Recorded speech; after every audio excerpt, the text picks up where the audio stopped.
पवन सिंह किसी स्टेज पर खड़े हो सफलता के नशे में डूब के कहते हैं कि भोजपुरी का लेवल क्या होता है ये हमने दिखाया है। भोजपुरी इंडस्ट्री में सबसे पहले हिंदी हमने लाया है। भोजपुरी में सबसे पहले 100 मिलियन हमने देखा है और जो रेखा हम खींच दिए हैं बाकी के कलाकार उसी पर रेंग रहे थे, रेंग रहे हैं और रेंगेंगे। तो सुनिए पवन सिंह जी, मैं पब्लिक प्लेटफॉर्म से कुमार अभिनव आपको खुला चैलेंज देता हूं कि आपकी कही हुई इन्हीं तीनों बातों को अगर गलत ना साबित कर दिया तो मैं इस जगह पे बैठ के चिल्लाना छोड़ दूंगा।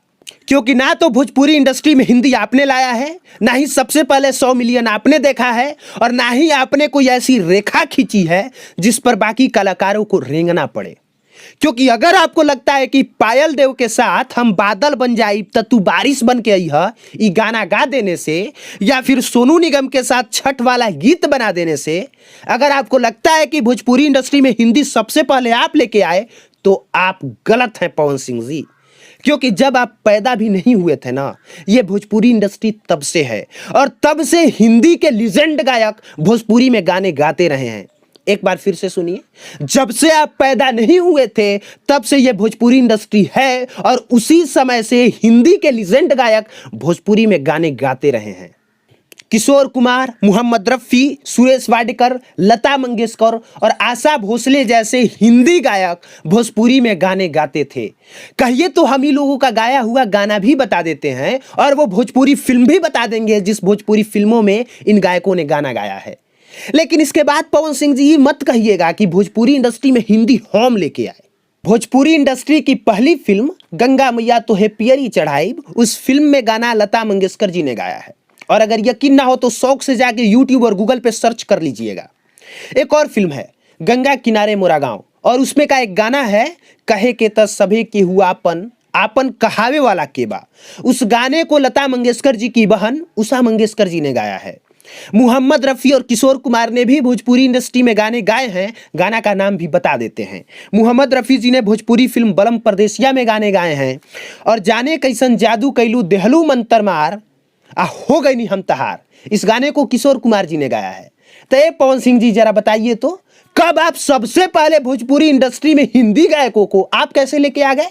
अरे हकीकत तो ये है कि जब आप लोग भोजपुरी इंडस्ट्री में आए तो आप लोगों ने भोजपुरी इंडस्ट्री का ऐसा बेड़ा गर्क किया कि इन हिंदी गायकों ने शर्म के मारे भोजपुरी इंडस्ट्री से दूरी बना ली और जो लीजेंड गायक भोजपुरी इंडस्ट्री में कभी गाने गाया करते थे उन लोगों ने गाना गाना छोड़ दिया। और जो 4 गाना और फिल्म का नाम हम बताए हैं, सिर्फ हिंदी गायकों ने इतनी गाने नहीं गाए हैं बल्कि बहुत सारे गाने गाए हैं और अगर एक एक का हम नाम बताने लग जाएं तो वीडियो की लंबाई ज्यादा हो जाएगी।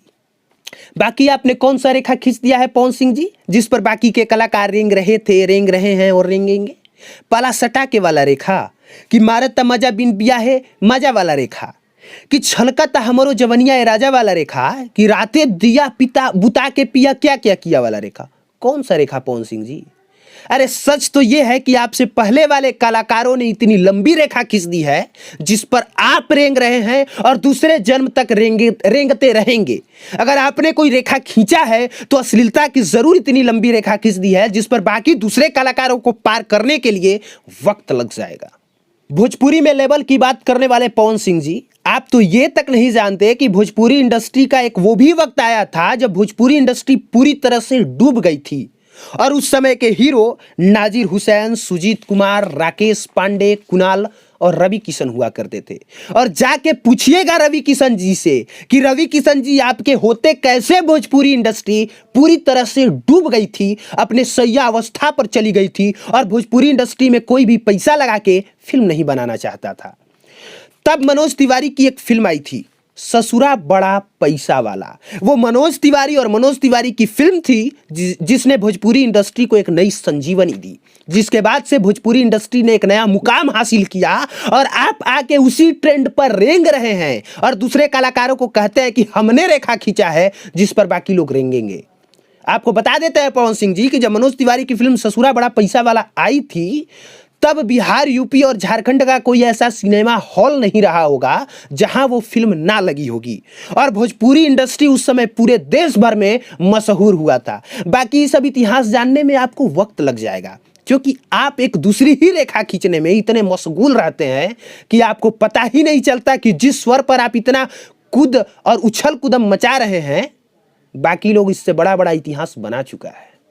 और ये वीडियो शूट करते हुए हम बहुत बढ़िया से जानते हैं कि किस तरह से आपके फैंस लोग आएंगे और ये वीडियो देखने के बाद तड़तड़ाएंगे, और तड़तड़ाने के बाद किस तरह से पूरा कमेंट बॉक्स गालियों से भर देंगे, और ये भी पूछेंगे कि खेसारी लाल यादव आपके रिश्तेदार लगते हैं क्या, जो सिर्फ पवन सिंह को टारगेट कर रहे हैं। तो जवाब पहले से हम तैयार रखे हैं, और जवाब में यही कहेंगे कि जब खेसारी लाल यादव लाइव आए थे तो लाइव आके सिर्फ पवन सिंह को गरिया रहे थे, पूरी जनता को नहीं, पूरे लोगों को नहीं, पूरे कलाकारों को नहीं। लेकिन जब स्टेज पर खड़े होके पवन सिंह सफलता के नशे में सराबोर होके ये बोल रहे थे कि हम एक लंबी रेखा खींचे हैं, ये बोल रहे थे कि भोजपुरी इंडस्ट्री में 100 मिलियन सबसे पहले हमने देखा है, और ये बोल रहे थे कि भोजपुरी इंडस्ट्री में हिंदी सबसे पहले हम लेके आए, तब वो सिर्फ खेसारी को नहीं बोल रहे थे, बल्कि तमाम बिहार वासियों को और तमाम भोजपुरी के कलाकारों को चुनौती दे रहे थे। वो चुनौती हमने स्वीकार की, और अब पवन सिंह को खुला चुनौती देते हैं कि बताइए पवन सिंह जी, आपकी कौन सी बात सही निकली, 100 मिलियन वाली बात? अरे मनोज तिवारी इतनी लंबी रेखा खींच चुके हैं जिसके आगे आपके 100 मिलियन का रिकॉर्ड इतना छोटा है कि वो बताते हुए भी हमें शर्म आ रहा है। बाकी पब्लिक प्लेटफॉर्म देखने के लिए और पब्लिक प्लेटफॉर्म के भोजपुरिया एपिसोड को स्पेशली सपोर्ट करने के लिए आप सबका धन्यवाद।